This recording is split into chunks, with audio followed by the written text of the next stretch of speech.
সম্মানিত মা বোন যারা এসেছেন, শুধু ওয়াজ শুনতে আসা না, এখন থেকেই পরিবর্তনের নিয়ত করে বাড়ি যাবেন। হযরতে আব্দুল কাদের জিলানী রহমতুল্লাহ আলাইহি যেই মায়ের পেটে এসেছিলেন, আপনি সেই মায়ের জীবনী পড়ে দেখেছেন কোনদিন? আমি কারাগারে থাকতেই 3 বছরে গুরুত্বপূর্ণ যে বইগুলো পড়ে শিক্ষা নিয়েছি, তার অন্যতম প্রোডাক্টিভ মুসলিম কারাগারে রাত দিন। আর এই যে আব্দুল কাদের জিলানী রহমতুল্লাহ আলাইহির জন্ম, এত সুন্দর করে সেখানে শিক্ষামূলক বিষয়গুলো তুলে এনেছে। সন্তান পেটে রাখা অবস্থায় যদি ওগুলো পড়তো, তাদের ঈমানও বৃদ্ধি হতো জাইনাব আল গাজালির মতো। আব্দুল কাদের জিলানীর মায়ের নাম ফাতেমা, এই মেয়েটার মতো আমাদের মেয়েদেরও মায়েদেরও ঈমান মজবুত হতো। বাসর রাতে স্বামীকে ডাক দিয়ে বলছে, স্বামী দাঁড়ান, আপনি আমার কাছে আসা থেকে একটু বিরত থাকেন। আমার বাবা কিন্তু আপনাকে বলেছিল আমি নাকি অন্ধ, আমি নাকি বোবা, আমি নাকি ন্যাংড়া। আর ঠিক বলেছে আমার বাবা। আপনি যে বাসর রাতে আমার কাছে আসতে যে ফিরে গেলেন ভয়তে, আপনি বিয়ের আগেই তো শুনেছিলেন যে আমি অন্ধ, অথচ আমার চোখ এখন ভালো।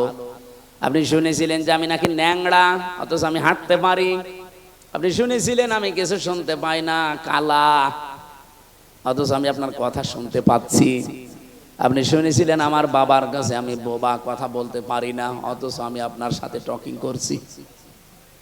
আমার বাবা যা বলেছে সত্য বলেছে, এই কারণে আমি যখন প্রাপ্তা বয়স্ক হয়েছি, তার মানে মেয়েরা প্রাপ্ত বয়স্ক হয় ওই সময় যখন তাদের শরীর খারাপ হয়। কথা বুঝতেছে? মেয়েরা যারা এসেছেন, সম্মানিত মা বোনেরা, আপনাদেরকে বলছি, একটা মেয়ে মানুষ ওই পর্যন্ত প্রাপ্ত বয়স্ক হয় না, প্রাপ্তা। মেয়েদেরকে প্রাপ্তা বলা হয়, পুরুষ প্রাপ্ত। যতক্ষণ তাদের মাসিক না হয় বা ওই শরীর খারাপ না হয়, যখন শরীর খারাপ হয়ে যাবে, সে 9 বছরে হোক, 12 বছরে হোক, 15 বছরে হোক, যখনই শুরু হবে, ওই দিন থেকে শুরু করে জীবনে আর কোনোদিন আপনি ওই মাসে 3 দিন, 5 দিন, 7 দিন বাদ দিয়ে নামাজ বাদ দিতে পারবেন না। এই মাসলাটা বুঝেছেন কিনা বলেন? তাহলে মেয়ে লোকের নামাজ ফরজ হওয়া, যেদিন শরীর খারাপ হয়েছে ওই দিনের পবিত্র হওয়ার পর থেকে, তার শরীর খারাপ হওয়ার পর থেকে নামাজ শুরু। হ্যাঁ, প্রতি মাসে মাসে আপনি 3 দিন, 7 দিন, 10 দিন পর্যন্ত নামাজ না পড়ে থাকতে পারবেন যখন শরীর খারাপ থাকবে। তো শরীর ভালো হয়ে গেলে বাকি সময় কোনো দিন আপনি আর নামাজ বাদ দিতে পারবেন না। অনেকের মেয়ের হয়তো 10 বছর, 12 বছর, 13 বছরে শরীর খারাপ হয়, কিন্তু বাবা তো আর জানে না, মা তো এই বিষয়গুলো জানে। নামাজ না পড়ে ফজরের সময় ঘুমিয়ে আসে, বাবা তো আর জানে না যে আমার মেয়ের অবস্থা কি। মা কিন্তু সব জানে। বাবা যে ডাক দিয়ে বলবে যে ফরজ নামাজটা পড়ে ঘুমা, বলতেও পারে না। এই জন্য মা বোন যারা এসেছেন, আপনার দায়িত্ব এটা, স্বামীকে হয় জানিয়ে দেবেন যে এই মাস থেকে তার এই শরীরের অবস্থা, আগামী থেকে তার নামাজ কিন্তু আর কাজা করা হারাম, ফরজ নামাজ পড়াই লাগবে। আমি এই মাসলাটা বোঝাতে পেরেছি কিনা বলেন তো? বলেন বলেন। আমাদের বাবাদের দরকার নেই, আমরা বাবারা শুধু আদেশ দেওয়ার ক্ষেত্রে থাকলে হবে। বড় ভাই যারা আমরা আছি, বাবা যারা আছি, আদেশ দেওয়া পর্যন্ত থাকলে হবে, কিন্তু দায়িত্ব পালন করা লাগবে মায়েদের আর বড় বোনদের। মারা এবং বড় বোনেরা যারা আছেন, অবশ্যই আপনার বোন হোক, আপনার মেয়ে হোক, তার শরীর যেদিন খারাপ হবে ওর পর থেকেই তার নামাজ কি ফরজ। এর আগে পর্যন্ত কিন্তু নামাজ ফরজ ছিল না। এর আগে পর্যন্ত সে 10 বছর হোক, 12 বছর হোক, 15 বছর হোক, এর আগে পর্যন্ত যদি নামাজ পড়ে থাকে, সওয়াব হলে আপনার হবে, ওই মেয়েটার সওয়াব হবে না। কিন্তু এরপর থেকে নামাজ পড়লে সওয়াব ওর, না পড়লে কবিরা গুনাহ, আর আপনি আদেশ দেননি, আপনারও গুনাহ। স্বামীকে ডাক দিয়ে বলেছেন, স্বামী আমার বাবা বলেছিল আমি নাকি অন্ধ। হ্যাঁ, আমি অন্ধ। আমার এই প্রাপ্তা বয়স্ক হওয়ার পর থেকে মনে করেন 12 বছর, এই 12 বছরের পর থেকে এই বিয়ের এখন চলছে আমার 18 বছর। এই 6টা বছরে কোনোদিন আমি যে বোবা, আমার বাবা বোবা বলেছে কারণ এই মুখ দিয়ে আমি কোনোদিন গীবত করি নাই। আমার বাবা বলেছে আমি নাকি অন্ধ। হ্যাঁ, আমি পরপুরুষের চেহারা এই অন্তত এই প্রাপ্তবয়স্কর পর থেকে বিয়ে পর্যন্ত দেখি নাই। আমি ন্যাংড়া এই কারণে বলেছি আমার এই পা দিয়ে এমন কোন হারাম কাজে আমি যাই নাই যেটা কবিরা গুনাহ হয়। আমি এমন কোন কথা এই কান দিয়ে শুনি নাই যে কথায় কবিরা গুনাহ হয়, তার মানে গীবত, এগুলো আমি শুনি না। আমার বাবা আমার উপরে আস্থা রেখে এই 6 বছর সে দেখেছে, এই কারণে বলেছে আমার মেয়ে অন্ধ, বোবা, কালা, ন্যাংড়া। আসলে আমি ওই রূপকর্তে এগুলো ছিলাম, বাস্তবে আমার শরীর সব ঠিক আছে। শুকরিয়া আদায় করলেন। বাসর রাত শেষ করে বউকে নিয়ে বাড়িতে গেলেন বাবার, কারণ এতদিন তিনি শ্বশুর বাড়িতে কাজ করে খেতেন 10 বছর। সর্বশেষ আমি তার জীবনী পড়তে গিয়ে বেশি এই মায়ের পেটে এসেছিলেন হযরতে আব্দুল কাদের জেলানী রহমতুল্লাহ আলাইহি। এত বড় চরিত্রের অধিকারী তার মা, এর পরেও তিনি মায়ের পেট থেকে এসে মাত্র 6 বছর তার বয়স, মা তাকে নিয়ে গেছে মাদ্রাসায় পড়ানোর জন্য। ওস্তাদ ডাক দিয়ে বলছে বাবা বলো বিসমিল্লাহির রহমানির রহিম, আলিফ বা তা সা। হযরতে আব্দুল কাদের প্রথমেই প্রশ্ন করলেন ওস্তাদ বিসমিল্লাহির রহমানির রহিম এর মানে কি? উনি অর্থ বললেন যে এখানে আল্লাহর নামে শুরু হচ্ছে, যিনি রহমান, যিনি রহিম, দয়াশীল এবং ক্ষমাশীল। আলিফ বা তা সা, উনি বললেন এর অর্থ বলেন। ওস্তাদ বলছে আলিফ বা তা সার কোনো অর্থ নেই। আব্দুল কাদের বলে হুজুর যে জিনিসের মানে হয় না, অর্থ হয় না, ওটা পড়ি আমি সময় নষ্ট করি না। ওস্তাদ চিন্তা করছে কি ছাত্র পেলাম। তুমি জানো আলিফের মানে? যা জানি, আমি মায়ের কাছ থেকে শুনেছি। কি আলিফের মানে? আমি এতদিন ছাত্র পড়াই, আমি জানি না। তোমার মা কি বলিয়েছে দেখি বলো তো। উনি আলিফ দিয়ে শুরু করলেন আয়াতুল কুরসি। আল্লাহু লা ইলাহা ইল্লা হুয়াল হাইয়ুল কাইয়্যুম। তেলাওয়াত করতে করতে প্রায় 18 পারা পর্যন্ত তিনি পড়েছিলেন। আয়াতুল কুরসির ভেতরে আমার আল্লাহর 10টা ক্ষমতার কথা আছে, তিনি ব্যাখ্যা পর্যন্ত মায়ের কাছে পড়েছিলেন, শুনেছিলেন। এগুলো শুনলেন, বললেন ওস্তাদকে। ওস্তাদ কাঁদতে কাঁদতে বেহুশ হয়ে গেছে। হোশ ফেরার পরে ডাক দিয়ে বলছে কি মা কয় তোমার? পর্দার আড়াল থেকে মাকে জিজ্ঞাসা করলেন আপনি এই ছেলেকে মনে হয় কোনো জায়গায় পড়িয়েছেন, এখন নিয়ে এসেছেন আমার কাছে পরীক্ষা করার জন্যে। মা বলছে না, এই প্রথম নিয়ে আসলাম। কি বলেন? আপনার এই ছেলের তো আল্লাহর পরিচয় ব্যাপক আয়ত্ত আছে, এমনকি কোরআনে কারিমের 18 পারা পর্যন্ত তার প্রায় মুখস্থই করা আছে। বয়স মাত্র 6 বছর। কয় বছর? 18 পারা মুখস্থ হয়েছে 6 বছরের বাচ্চা। তার মানে আমার মেজো মেয়েটা এখন 6 বছর ফারিহা, এতটুকু বয়সে কোরআন মুখস্থ করে ফেলেছে প্রায় 18 পারা। কথা শোনার পরে মায়ের তো আনন্দ করার কথা, খুশি হওয়ার কথা। মা আমার কান্না আরম্ভ করলেন। ওস্তাদ কান্নার আওয়াজ শোনার পরে জিজ্ঞাসা করেন আপনি কাঁদেন কেন? আপনার তো সৌভাগ্য। মা ডাক দিয়ে বলে ওস্তাদ কাজী আমি এই জন্য, আমি নিজেও কোরআনের হাফেজা, আমি নিজেও কোরআন পড়াটাই হালকা বুঝি। এই সন্তানটা আমার পেটে আসার পর থেকে আমি অধিকাংশ সময় আমার মুখে কোরআন রাখতাম। আমি উঠান ঝাড়ু দিয়েছি আমার মুখে আল্লাহর কোরআন, আমি ঘর ঝাড়ু দিয়েছি আমার মুখে আল্লাহর কোরআন, আমি খাবার দাবার স্বামীকে দিয়েছি আমার মুখে আল্লাহর কোরআনই থাকতো। সন্তানটা জন্ম নেওয়ার পরে আমি ফজরের নামাজ পড়ে ওরে শুইয়ে রাখতাম, পাশে বসে বসে তেলাওয়াত করতাম। দেখতাম আমার সন্তান আব্দুল কাদের আমার মুখের দিকে তাকিয়ে মুখ মিলাচ্ছে। আমার আফসোস হচ্ছে এই কারণে, আমি যদি আর একটু কষ্ট করে প্রতিনিয়ত 30 পারায় তাকে পড়ে পড়ে শোনাতে পারতাম, আমার এই ছোট সন্তান এতটুকু বয়সে কোরআনের হাফেজ হয়ে যেত। ও পাবনার মা বোনেরা, সন্তান এমনি আব্দুল কাদের জেলানি হয়। পৃথিবীতে আল্লাহর যত বড় বড় দয়া আর রহমত আছে, যেগুলো আল্লাহ দিয়ে নিজে খুশি হন, আনন্দ পান, কিন্তু মানুষ ওইগুলো পেলে কষ্ট পায়। তার ভেতরে 1 নম্বরে কন্যা সন্তান। এটা আল্লাহ দিতে পারলে আল্লাহ খুশি, তিনি আনন্দ পান। কারো ঘরে যদি আল্লাহ কন্যা সন্তান দান করে, কিন্তু যার ঘরে আসে সে কি খুশি না বেজার? 100 জনের প্রায় 98 জনই আমরা বেজার হয়ে যাই। এই যে কন্যা সন্তান আসলে যারা বেজার হন, এই স্বভাব কোন মুসলমানের, মুমিনের না, এটা কাফেরের স্বভাব। ওয়াইদা বুশিরা আহাদুহুম বিল উনসা যাল্লা ওয়াজহুহু মুসওয়াদ্দা ওয়া হুয়া কাযীম।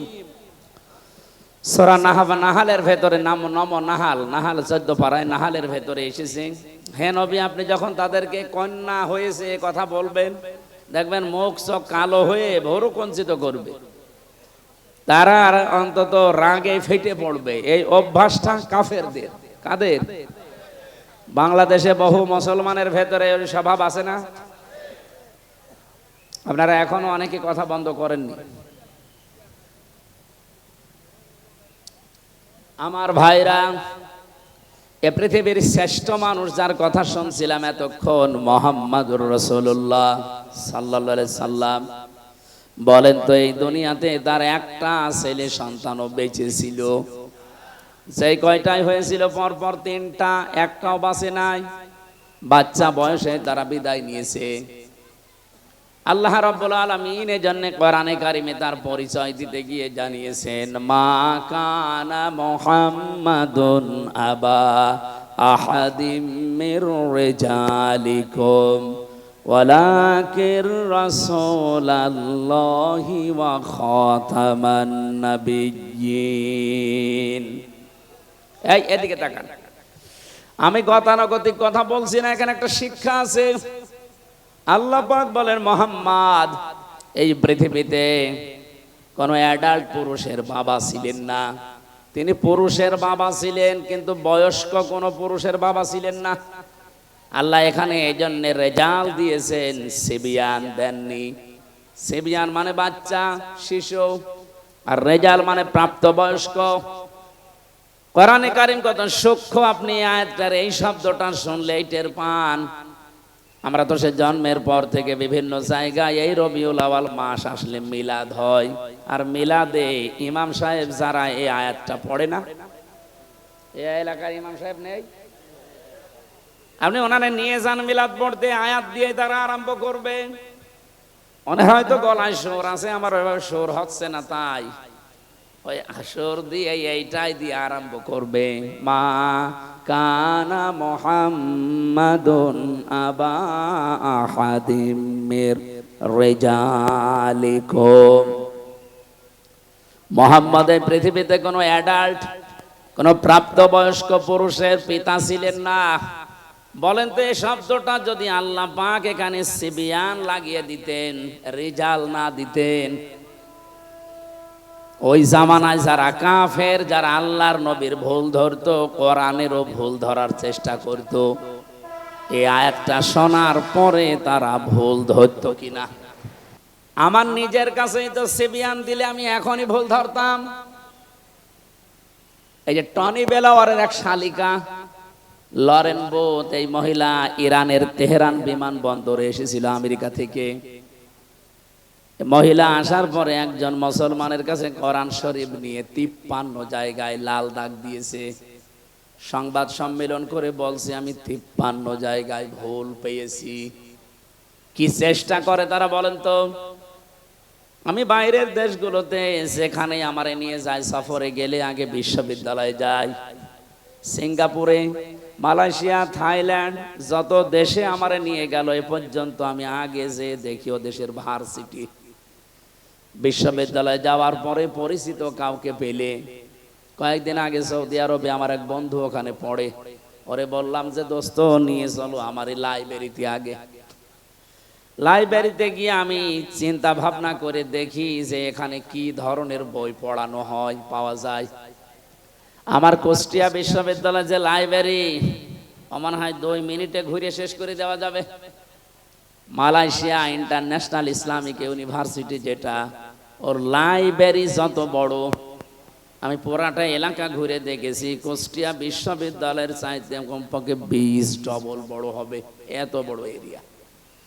একটা বিশ্ববিদ্যালয় যদি আমাদের দেশের বিশ্ববিদ্যালয়ের চাইতে 20 ডবল বড় হয়, তার ক্যাম্পাস, তার লাইব্রেরি কত বড় হতে পারে? আপনি বই খুঁজবেন, নিজে যেয়ে অমুক বই পেয়ে যাবেন না, কম্পিউটারে টিপ দেওয়া লাগবে, কত তালায় আছে, কত কামরায় আছে, কত তাকে আছে, কত লাইনে আছে, ওটা লেখা উঠবে, ওই জায়গায় যে ওই বই পাবেন। তাছাড়া যদি নিজের মন মতো যে খুঁজতে চান, আমার মনে হয় আপনার জীবন শেষ হয়ে যাবে, এত বই সেখানে। বড় বড় বিশ্ববিদ্যালয়গুলো যে আমি এই ছোট্ট জীবনে দেখেছি, ওরা যত বই থাকুক না কেন, সবার উপরে আল কোরআন এইটা ওখানে লিখে দেয়। যে সমস্ত দেশে মুসলমান কম, যেমন সিঙ্গাপুরে 100 জনের মাত্র 5 জন মুসলমান, 95 জন সেখানে কাফের, বিভিন্ন জাতির লোক আছে, মুসলমান না। থাইল্যান্ডে ওই রকম মুসলমান হয়তো 2-3%, বাকি সবগুলোই তারা কাফের। আমার এক বাজারে নিয়ে গেল থাইল্যান্ডে, বাজারে যে দেখি গোশত বিক্রি করছে, সামনে তাকালাম, দেখি শুধু মাথা।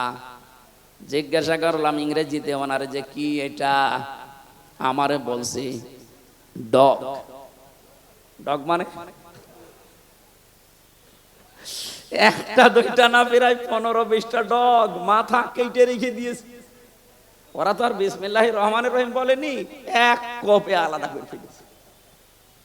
সাপ, বড় বড় সাপ জিয়ানো আছে, শুধু মাথা কেটে যে মাছের মতো পিস পিস করে। এরকম একটা দেশেও বিশ্ববিদ্যালয়ের দিকে তাকান, কত হাজার হাজার বই তাদের আছে, নিচের থাকে, ওপরে যেটা আছে সেই জায়গায় আছে দি হলি কোরআন। জোরে বলুন সুবহানাল্লাহ। ওরা আর কিছু না করুক, নতুন কোন তথ্য যদি বের করতে চায়, কোরআন ছাড়া সম্ভব না। কিয়ামত পর্যন্ত পৃথিবীতে যত রকমের বিজ্ঞানী আসবে, সে আস্তিক হোক আর নাস্তিক হোক, কিছু যদি নতুন দুনিয়াকে দিতে চায়, মাস্ট বি তাকে কোরআনের কাছে ভিক্ষা চাওয়া লাগবে। কথা বুঝতেছে? কি গবেষণা তাদের জীবনে আছে। এই যে লরেন বুথ বলছিলাম, মহিলা অনার্স মাস্টার্স করা, ডক্টরেট করা, কোরআন পড়তে 1 দিন 2 দিন করে পড়ে নাই, 3 বছর একাধারে পড়েছে। আর আমার মতো আনাকম জানাকমও পড়ে নাই, পড়েছে একেবারে বুঝে বুঝে। এক একটা শব্দের অর্থ বের করেছে, একাধিক, কোন শব্দ কোন জায়গায় অ্যাপ্রোপ্রিয়েট হয়, কোন জায়গায় কোন শব্দ মিলতে পারে, এইরকম বুঝে বুঝে কোরআন পড়েছে। 53 জায়গায় যে লাল দাগ দিয়েছে, আন্দাজে না, বুঝে শুনে দিয়েছে। কিন্তু আল্লাহর ইশারা, যেখানে ও লাল দাগ দেয়, শেষ পর্যন্ত মুসলমানও হয়ে গেছে। জিজ্ঞাসা করছে যে আপনার ধর্ম খ্রিস্টান, তামাম পৃথিবীতে সব চাইতে বেশি মানুষ বাস করে খ্রিস্টান ধর্মে, আপনি সেই বাপদাদার ধর্ম বাদ দিয়ে এ পৃথিবীতে মুসলমানদের ধর্ম এমনিতেই মানুষ দেখতে পারে না। এদেরকে টেরোরিস্ট বলা হয়, জঙ্গি বলা হয়, সন্ত্রাসী বলা হয়। আর আপনি এই ধর্ম মেনে নিলেন মানে? লরেন বুথ ওই দিন জানিয়েছে, আমি মুসলমানদের চেহারা দেখে, তাদের আচরণ দেখে মুসলমান হচ্ছি না, আমি মুসলমান হয়েছি আল্লাহর কোরআন দেখে। আমি 53 জায়গায় লাল দাগ দিয়েছিলাম, ঠিক।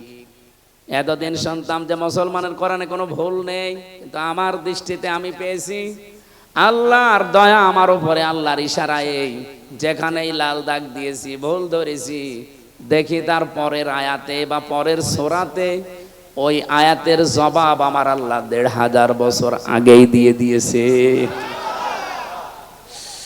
সূরা নেসার 34 নম্বর আয়াত শেষে আমি ভুল ধরলাম, এই আয়াতটাই আমার পরিবর্তন এনে দিয়েছে।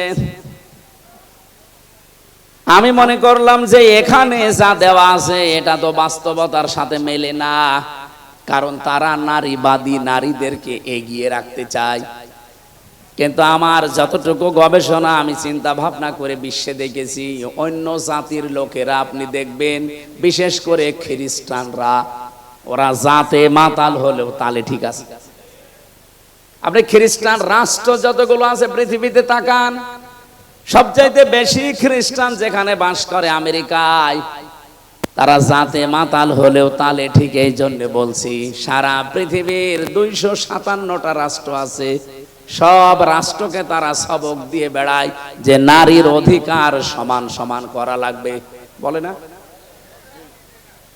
অথচ নিজেরা এ কথা আজ পর্যন্ত মানেন। 144 বছর চলছে আমেরিকা স্বাধীন হওয়া, অথচ তারা আজ পর্যন্ত মানে নাই।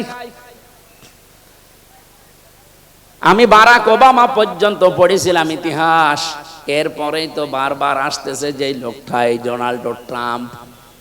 ও দেখতে আমার মনে হয় একটা মাতাল, ও কিন্তু রাজনীতিবিদ না, একটা ব্যবসায়ী। হঠাৎ করে এই লাইনে এসে বিভিন্ন কায়দা কৌশলে হয়ে গেছে পরপর 2 বার। আপনি দেখবেন এরকম একটা মাতাল মার্কা লোক যার নামে নারী কেলেঙ্কারি পর্যন্ত আছে। এই কথা বুঝতেছেন? আপনি দেখেন কয়েকদিন আগে তার এগেনস্টে যে দাঁড়িয়েছিল কমলা হ্যারিস। এ পৃথিবীতে যদি শিক্ষিত নারী আপনি খোঁজ করেন জেনারেল লাইনে, 10 জন যদি আপনি শিক্ষিত নারীর তালিকা করেন, কমলা হ্যারিসকে একজন পাবেন। 1000-এর উপরে বিশ্ববিদ্যালয়ের লাইনে আছে, তার ভেতরে সবচাইতে উপরের বিশ্ববিদ্যালয় যেগুলো 1, 2, 3, 4 করে গণনা করা হয়, মার্কিং করা হয় একটার সাথে আরেকটা। আমাদের বাংলাদেশে একটাও সেই পর্যায়ে নেই।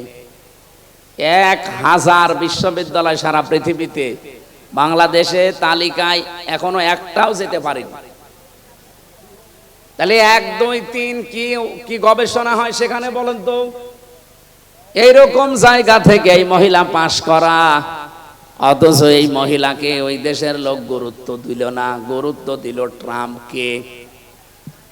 নবীজির হাদিস পড়েছিলাম, ক্বালান নবী সাল্লাল্লাহু আলাইহি ওয়াসাল্লাম, লা ইউফলিহা কওমুন ওয়াল্লাহু আমরহুম ইমরাতুন। বুখারী শরীফের হাদিস। ওই জাতি কখনোই সফল হচ্ছে না, হবে না।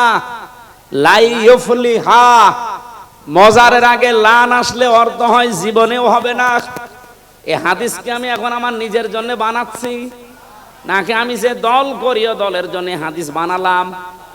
আর এই হাদিস নবীজি মনে হয় বাংলাদেশে শুধু জামাত ইসলামের জন্য বলেছে। নবীজি যখন ইন্তেকাল করে তখন জামাত ইসলামী ছিল। 1941 সালে এই দলের জন্ম।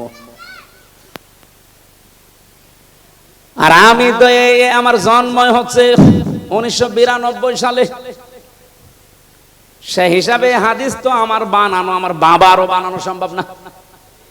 কথা বুঝতেছে? কি বলি, একটু বিবেকের আয়না দিয়ে একটু চিন্তা করেন, দেখেন তো। নবীজি বললেন লাই ইফলিহা, যদি ইফলিহ বলতেন আমি অর্থ করে ফেলতাম। এই লামটা দিয়ে আমিও ঝামেলায় আছি। বিশ্ব নবী নিজে গ্যারান্টি দিচ্ছেন কখনোই সফল হচ্ছে না, হবে না। কওমুন, ওই জাতি, ওই দেশের মানুষেরা, ওয়াল্লাহু আমরহুম ইমরাতুন, যারা তাদের এই পৃথিবীতে দায়িত্বভার গুলো সব মহিলাদের হাতে ছেড়ে দিয়েছে। অন্য কোন দিকে না দিয়ে আপনি আমেরিকার সাথে মিলান, ওরা জাতে মাতাল, ওরা আল্লাহ বিশ্বাস করে না, নবীজি বিশ্বাস করে না। কিন্তু এই কথাটা দেখেন, পঙ্খানো 144 বছর মেনে চলছে। ওরা যে আজ চর্ম চোখের দৃষ্টিতে আমরা দেখছি আজ দাঁড়িয়ে গেছে সফল, ওরা এই কারণে। এর আগে একজন ছিল হিলারি ক্লিনটন, তাকেও দায়িত্ব দেয়নি। কমলা হ্যারিস, তারেও দেয়নি। মাতাল, মদ খায়, তাতে কি আছে, তারে দেন, কিন্তু পুরুষ মানুষ। ওরা নবীর কথা মেনে আজ দাঁড়িয়ে যায়, আর আমরা আজ 54 বছরের ভেতরে অর্ধেকই গেছে আমাদের সব সিদ্ধান্ত মেয়েদের উপরে। আপনি উল্টা দিকে না গিয়ে আমার উপর রাগ করে লাভ আছে? হাদিসটা তাহলে বাদ দিয়ে দেন। আজকে সিদ্ধান্ত নেওয়া যায় না হাদিস শোনার পর যে জীবনে যতদিন বেঁচে আছি কোনো মহিলার পেছনে থাকবো না। ঠিক মানে তো শুধু সামিয়ানার নিচে ওয়াজ তো হয়ে গেছে। আবার কি ওয়াজ করবে? এইটা যদি আমরা এবার মেনে নিতে পারি, সত্যি সত্যি ইসলামকে আপনি দেখতে পাবেন এবার কোরআন দিয়ে দেশ চলছে। কোন মহিলা আমার সামনে আসতে পারবে না, আমার সামনে পুরুষ মানুষ আসুক। এখন যদি বলেন মেয়েদের ছোট করলেন, আপনি কি আল্লাহ রাসূলের চাইতে মেয়েদেরকে বেশি ভালোবাসেন? বিশ্ব নবী জানিয়েছেন পৃথিবীতে আমার কাছে তিনটা জিনিস খুব বেশি ভালো লাগে, একটা নামাজ, একটা সুগন্ধি, আর একটা মেয়ে মানুষ।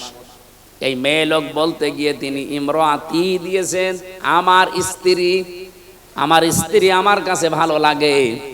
আমাদের কাছেও নামাজ অনেকের ভালো লাগে, অনেকের লাগে না। অনেকের কাছে সুগন্ধি ভালো লাগে, অনেকের কাছে আবার দুর্গন্ধ ভালো লাগে। ওই যে বিড়ি খায়, এটাকে সুগন্ধ। অনেকের কাছে স্ত্রী ভালো লাগে, নিজেরটা বাদ দিয়ে অন্যেরটা। না এই এলাকায় সব নেই আছে, মানে এই যে পরকীয়া প্রেম করে কারা?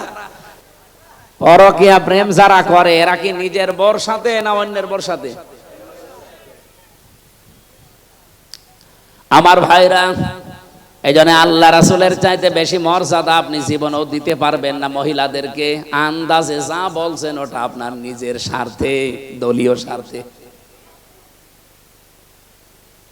যে কথা বলছিলাম, এই যে এই মহিলাটা খ্রিস্টান সবচাইতে বেশি পৃথিবীতে, তারপরেও তিনি যখন বলেন আমি দেখলাম যে আমার নিজের ভুলই ধরা পড়ে যাচ্ছে একটা একটা করে, এই সেই আয়াতটাই বলছিলাম, সূরা নিসার 34 নম্বর আয়াত, আর রিজালু কাওয়ামুনা আলান নিসা। আমি পুরুষদেরকে বানিয়েছি অভিভাবক আর মেয়েদেরকে বানিয়েছি তাদের আজ্ঞাবহ। কিন্তু আজ আমাদের দেশে অনেকে সিস্টেম পুরা উল্টিয়ে ফেলেছে। মেয়ে লোক এখন রাজমিস্ত্রি আর আমরা যোগাইলে। স্বামী এখন অধিকাংশ পরিবারে আর স্বামী নেই, মানে হুকুমের দাস হয়ে গেছে।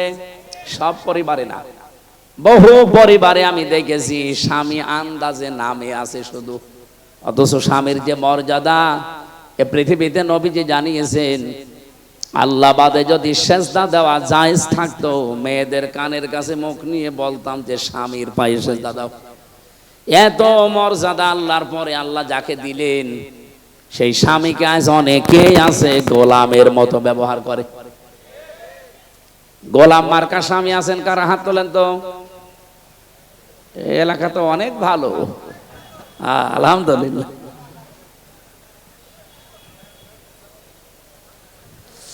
আমার ভাইরা, বিশ্বনবী যে জানিয়েছে এই পৃথিবীতে সবচাইতে বেশি আল্লাহ পাক খুশি হন ওই সময় যখন তিনি কোনো ঘরে মেয়ে পাঠান, নারীকে দেন, কন্যা সন্তান যখন, তখন তিনি বেশি আনন্দ পান, খুশি হন।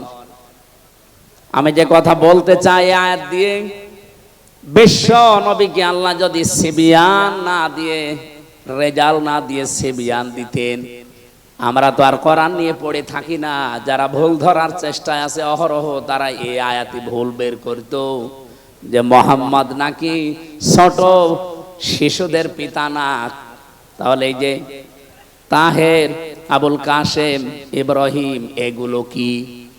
এরাও তো ছোটবেলায় মরে গেছে। আল্লাহ এমন শব্দ চয়ন করেছেন এই জায়গায়, সিবিয়ান দেননি, দিয়েছেন রেজাল। অথচ এসেছে জন্মের পর থেকে অনেকে আয়াত আমরা মিলাদে পড়েছি, এখানে যে তথ্য আছে অনেকে আমরা জানি না। তাহলে কত সেনসিটিভ জায়গা কোরআনের প্রতিটি আয়াত আমার আল্লাহ রেজাল ব্যবহার করে মানুষের মুখের উপরে কাদা দিয়ে দিয়েছেন যে না, মুখ খুলতে পারবি না। কোরআনের ব্যাপারে ভুল ধরা দূরের কথা, যালিকাল কিতাবু লা রাইবা ফি, এখানে ভুল তো দূরের কথা, সন্দেহের লেশ পর্যন্ত নেই। বলেন সুবহানাল্লাহ। আল্লাহ তাহলে রেজাল দিয়েছেন সিবিয়ান না দিয়ে। তিনি প্রাপ্ত বয়স্ক কোন পুরুষের পিতা ছিলেন না দুনিয়ায়। পিতা ছিলেন শিশুদের, ছোট বয়সে তার ছেলেগুলো সব বিদায় নেয়। যতগুলো সন্তান তার দুনিয়ায় বেঁচে ছিল, মুরব্বী পর্যন্ত হয়ে গেছে অনেকে, সেগুলো সব মেয়ে। জাইনাব, রোকাইয়া, উম্মে কুলসুম, ফাতিমাতুজ জহরা রাদিয়াল্লাহু তাআলা আনহা, এগুলো সব পুরুষ না মহিলা? বলেন বলেন। এবার আমি একটা হাদিস এখানে শোনাতে চাই। নবীজি বলেন, হে পৃথিবীর মানুষেরা, যার মেয়ে আছে মেয়ের বাবাকে গালি দিবা না। আল্লাহ নবী কিন্তু কোনো দিন এ কথা বলেন না যে ছেলের বাবাকে গালি দিবা না। আমি আপনাকে ছেলের বাবাকে গালি দিতে বলছি না, কিন্তু আজ স্পেশাল ভাবে মেয়ের বাবাকে গালি দিবা না এ কথা আল্লাহর নবী বললেন, কারণ আমি মোহাম্মদ নিজে মেয়েদের বাবা। মেয়ে যাদের আছে আপনি গ্যারান্টি নিতে পারেন, শুধু 3টা কাজ যদি করতে পারেন ওর পেছনে আল্লাহ পাক আপনাকে এই ওসিলায় একটা জান্নাত দেবে। 1 নম্বরে তার একটা সুন্দর অর্থবোধক নাম রাখা লাগবে। এমন নাম রেখে দিয়েছে ও নাম শুনলে কুকুর পর্যন্ত হাসে। আধুনিক এমন এমন নাম এখন বের হচ্ছে। এই জন্য আপনি ইসলামী এবং অর্থবোধক নাম রাখবেন মেয়েদের। 2 নম্বরে শুধু নাম রাখাই শেষ না, এর পেছনে আপনি খরচ করবেন আপনার সাধ্য মতো দিন শেখাতে। আপনার মেয়ে হাফেজা হবে, আপনার মেয়ে ইঞ্জিনিয়ার হবে, ডাক্তার হবে, কোনো অসুবিধা নেই, কিন্তু তাকে প্রথমে কোরআনে কারিমের জ্ঞানটা এমন ভাবে দেন ও বড় হয়ে যেন দুর্নীতি না করে। এগুলো যাদের ভেতরে আছে, আপনার মেয়ে যদি ডাক্তার হয় রাজশাহীর ডাক্তার ফাতেমা সিদ্দিকার মতো হবে। আপনার মেয়ে যদি বিশ্ববিদ্যালয়ের শিক্ষিকা হয়, আমি বহু বিশ্ববিদ্যালয়ের শিক্ষিকা দেখেছি, এ মানুষগুলো সূর্যের আলো পর্যন্ত তাদেরকে দেখতে পায় নাই, অথচ তারা ভার্সিটির শিক্ষিকা। আর আপনার মেয়ে প্রাইমারির মাস্টার, ওর আগা থেকে মাথা পর্যন্ত শুধু সূর্য না, এলাকার সূর্যরাও দেখে। এই জন্য তাকে এমন জ্ঞান আপনি প্রথমে দিয়ে দেবেন, ও যখন এই দায়িত্ব পালন করুক দুর্নীতি করবে না।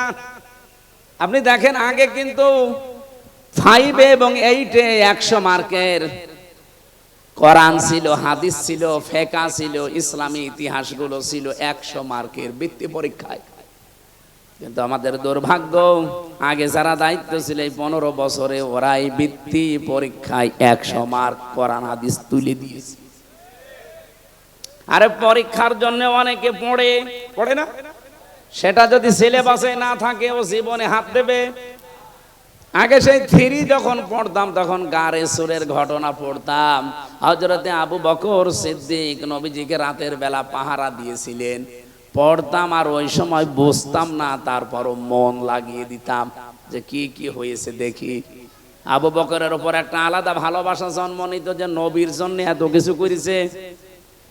ওখানে শিক্ষায় দেখবেন 2-3 লাইন আবার লেখাও ছিল যে হযরতে আবু বকর নবীজির জন্য একটা দিন একটা রাত এই কষ্টটা করার কারণে আল্লাহ এত বেশি খুশি হয়েছিলেন, কিয়ামত পর্যন্ত আমরা যারা দুনিয়ায় আসতে পারি সবার নেকি যদি এক পাল্লায় দেন, হযরতে আবু বকর নবীজির জন্য এক রাতে যে কষ্ট করেছিলেন ওই এক রাতের কষ্টের সমান যে সওয়াব, ওই সওয়াবের পরিমাণ হবে না।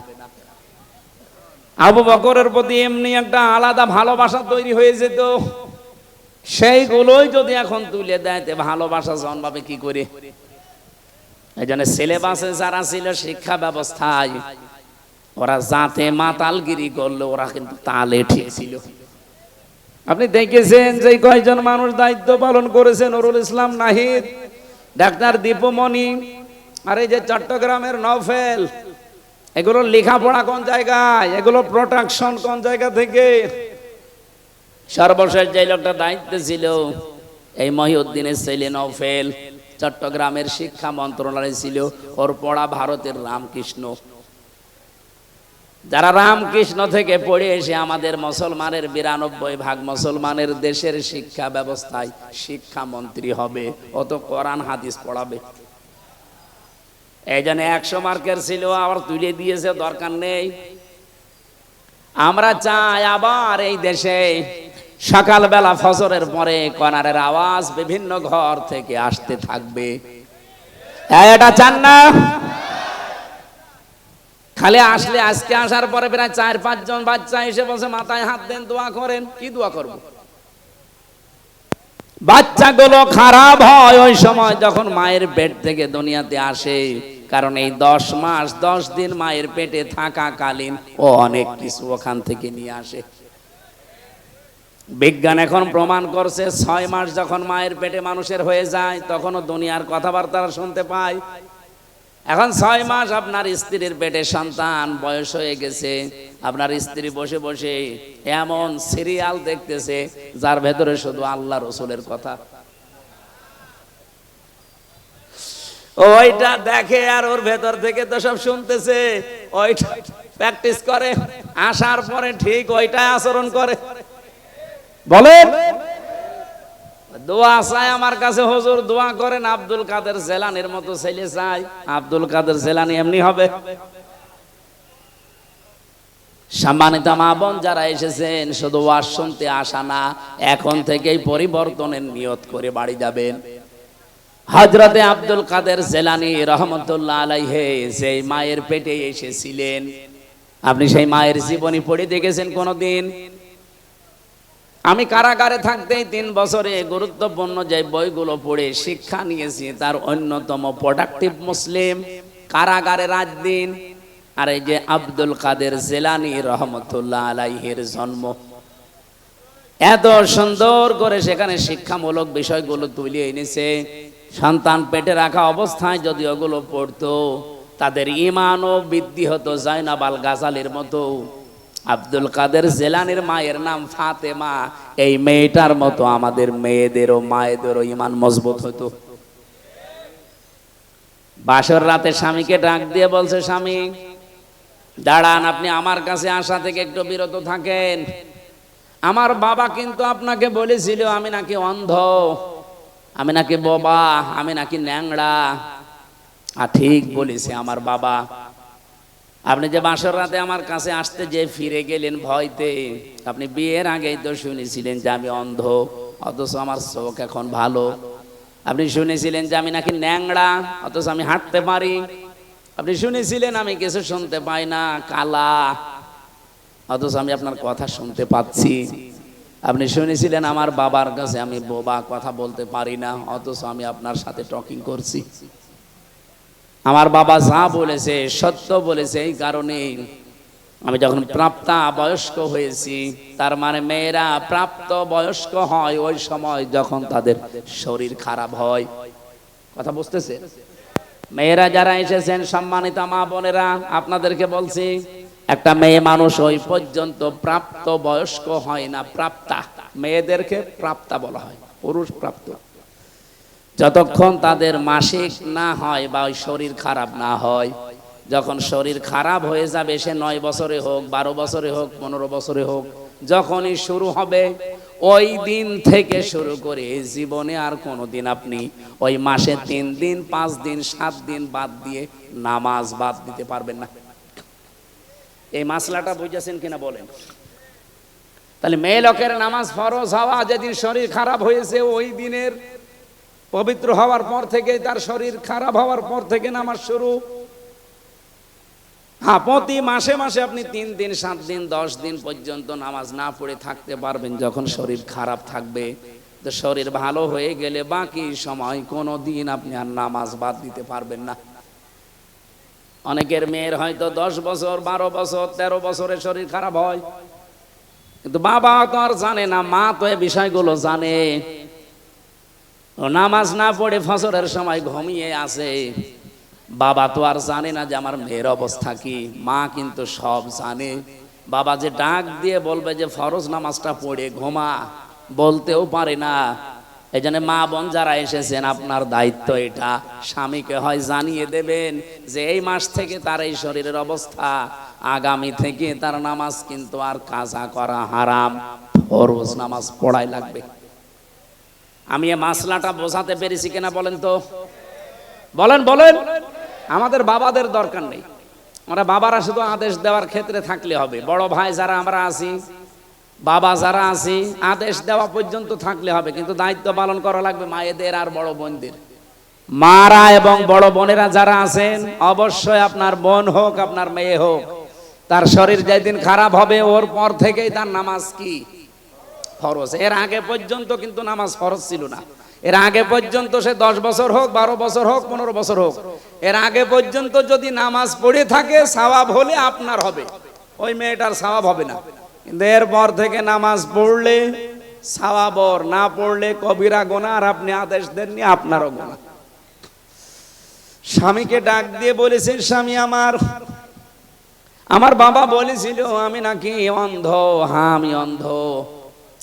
আমার এই প্রাপ্তা বয়স্ক হওয়ার পর থেকে মনে করেন 12 বছর, এই 12 বছরের পর থেকে এই বিয়ের এখন চলছে আমার 18 বছর। এই 6টা বছরে কোনোদিন আমি যে বোবা, আমার বাবা বোবা বলেছে, কারণ এই মুখ দিয়ে আমি কোনোদিন গীবত করি নাই। আমার বাবা বলেছে আমি নাকি অন্ধ। হ্যাঁ, আমি পরপুরুষের চেহারা এই অন্তত এই প্রাপ্তা বয়স্কর পর থেকে বিয়ে পর্যন্ত দেখি নাই। আমি ন্যাংড়া এই কারণে বলেছি, আমার এই পা দিয়ে এমন কোন হারাম কাজে আমি যাই নাই যেটা কবিরা গুনাহ হয়।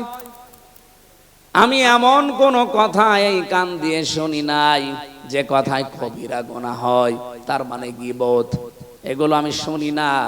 আমার বাবা আমার উপরে আস্থা রেখে এই 6 বছর সে দেখেছে, এই কারণে বলেছে আমার মেয়ে অন্ধ, বোবা, কালা, ন্যাংড়া।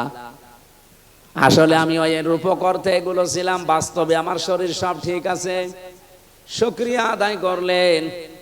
বাসর রাত শেষ করে বউকে নিয়ে বাড়িতে গেলেন বাবার, কারণ এতদিন তিনি শ্বশুর বাড়িতে কাজ করে খেতেন 10 বছর। সর্বশেষ আমি তার জীবনী পড়তে গিয়ে বেশি এই মায়ের পেটে এসেছিলেন হযরতে আব্দুল কাদের জেলানী রহমতুল্লাহ আলাইহি। এত বড় চরিত্রের অধিকারী তার মা, এর পরেও তিনি মায়ের পেট থেকে এসে মাত্র 6 বছর তার বয়স, মা তাকে নিয়ে গেছে মাদ্রাসায় পড়ানোর জন্যে। ওস্তাদ ডাক দিয়ে বলছে, বাবা বলো বিসমিল্লাহির রহমানির রহিম, আলিফ বা তা সা। হযরতে আব্দুল কাদের প্রথমেই প্রশ্ন করলেন, ওস্তাদ বিসমিল্লাহির রহমানির রহিম এর মানে কি? উনি অর্থ বললেন যে এখানে আল্লাহর নামে শুরু হচ্ছে, যিনি রহমান, যিনি রহিম, দয়াশীল এবং ক্ষমাশীল। আলিফ বা তা সা, উনি বললেন এর অর্থ বলেন। ওস্তাদ বলছে আলিফ বা তা সার কোনো অর্থ নেই। আব্দুল কাদের বলে, হুজুর যে জিনিসের মানে হয় না, অর্থ হয় না, ওটা পড়ি আমি সময় নষ্ট করি না। ওস্তাদ চিন্তা করছে কি ছাত্র পেলাম। তুমি জানো আলিফের মানে? যা জানি, আমি মায়ের কাছ থেকে শুনেছি। কি আলিফের মানে? আমি এতদিন ছাত্র পড়াই, আমি জানি না। তোমার মা কি বলিয়েছে দেখি বলো তো। উনি আলিফ দিয়ে শুরু করলেন আয়াতুল কুরসি। আল্লাহু লা ইলাহা ইল্লা হুয়াল হাইয়ুল কাইয়্যুম। তেলাওয়াত করতে করতে প্রায় 18 পারা পর্যন্ত তিনি পড়েছিলেন। আয়াতুল কুরসির ভেতরে আমার আল্লাহর 10টা ক্ষমতার কথা আছে, তিনি ব্যাখ্যা পর্যন্ত মায়ের কাছে পড়েছিলেন, শুনেছিলেন। এগুলো শুনলেন, বললেন ওস্তাদকে। ওস্তাদ কাঁদতে কাঁদতে বেহুশ হয়ে গেছে। হোশ ফেরার পরে ডাক দিয়ে বলছে, কি মা কয় তোমার? পর্দার আড়াল থেকে মাকে জিজ্ঞাসা করলেন, আপনি এই ছেলেকে মনে হয় কোনো জায়গায় পড়িয়েছেন, এখন নিয়ে এসেছেন আমার কাছে পরীক্ষা করার জন্যে? মা বলছে, না, এই প্রথম নিয়ে আসলাম। কি বলেন? আপনার এই ছেলের তো আল্লাহর পরিচয় ব্যাপক আয়ত্ত আছে, এমনকি কোরআনে কারিমের 18 পারা পর্যন্ত তার প্রায় মুখস্থই করা আছে। বয়স মাত্র 6 বছর। কয় বছর? 18 পারা মুখস্থ হয়েছে 6 বছরের বাচ্চা। তার মানে আমার মেজো মেয়েটা এখন 6 বছর ফারিহা, এতটুকু বয়সে কোরআন মুখস্থ করে ফেলেছে প্রায় 18 পারা। কথা শোনার পরে মায়ের তো আনন্দ করার কথা, খুশি হওয়ার কথা। মা আমার কান্না আরম্ভ করলেন। ওস্তাদ কান্নার আওয়াজ শোনার পরে জিজ্ঞাসা করেন, আপনি কাঁদেন কেন? আপনার তো সৌভাগ্য। মা ডাক দিয়ে বলে, ওস্তাদ কাজী আমি এই জন্য, আমি নিজেও কোরআনের হাফেজা, আমি নিজেও কোরআন পড়াটাই হালকা বুঝি। এই সন্তানটা আমার পেটে আসার পর থেকে আমি অধিকাংশ সময় আমার মুখে কোরআন রাখতাম। আমি উঠান ঝাড়ু দিয়েছি, আমার মুখে আল্লাহর কোরআন। আমি ঘর ঝাড়ু দিয়েছি, আমার মুখে আল্লাহর কোরআন। আমি খাবার দাবার স্বামীকে দিয়েছি, আমার মুখে আল্লাহর কোরআনই থাকতো। সন্তানটা জন্ম নেওয়ার পরে আমি ফজরের নামাজ পড়ে ওরে শুইয়ে রাখতাম, পাশে বসে বসে তেলাওয়াত করতাম। দেখতাম আমার সন্তান আব্দুল কাদের আমার মুখের দিকে তাকিয়ে মুখ মিলাচ্ছে। আমার আফসোস হচ্ছে এই কারণে, আমি যদি আর একটু কষ্ট করে প্রতিনিয়ত 30 পারায় তাকে পড়ে পড়ে শোনাতে পারতাম, আমার এই ছোট সন্তান এতটুকু বয়সে কোরআনের হাফেজ হয়ে যেত। ও পাবনার মা বোনেরা, সন্তান এমনি আব্দুল কাদের জিলানী হয়।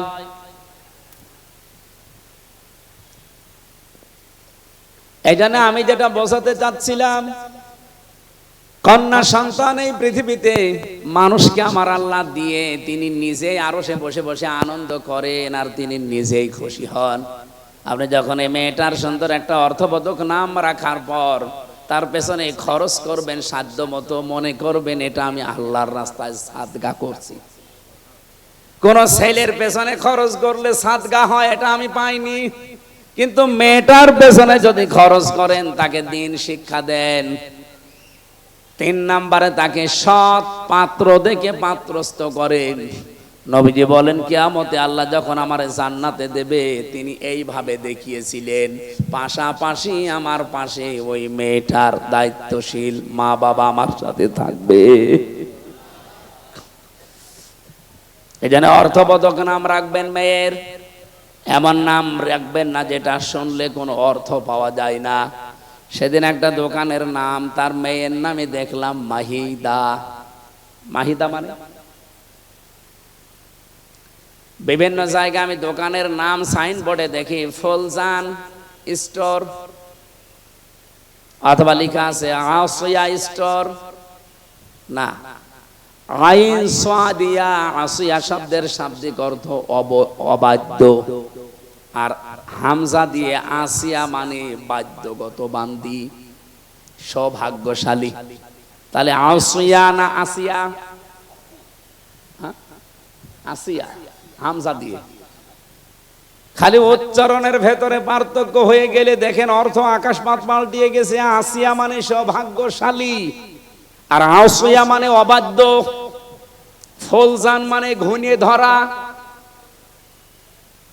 ওরে মাহিদা রেখেছে, জিজ্ঞাসা করলাম মাহিদা স্টোর কি? বলে আমার মেয়ে হয়েছে, তার নামই আমি দোকান দিয়েছি।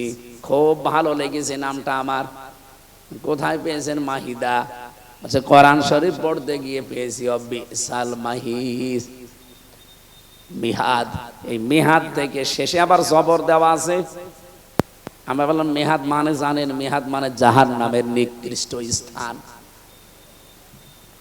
কোরআন শরীফ পড়ে নাম পালাম, তাও 2 নাম্বার নাম। নাম পাল্টাবো, নাম পাল্টিয়ে এখন আমি তারে দিয়েছি জামিলা লিখবেন। জামিলা মানে আপনার মেয়ে যেহেতু সুন্দরী, আপনি মেহাদ না দিয়ে দিবেন জামিলা মানে সুন্দরী। সুন্দর একটা অর্থবোধক নাম রাখার পরে এই মেয়েটাকে যদি আপনি সাধ্য মতো খরচ করে তাকে দিনের শিক্ষা দিয়ে, দুনিয়ার শিক্ষা দিয়ে, সাত একটা পাত্র দেখে পাত্রস্থ পর্যন্ত করে দিতে পারেন।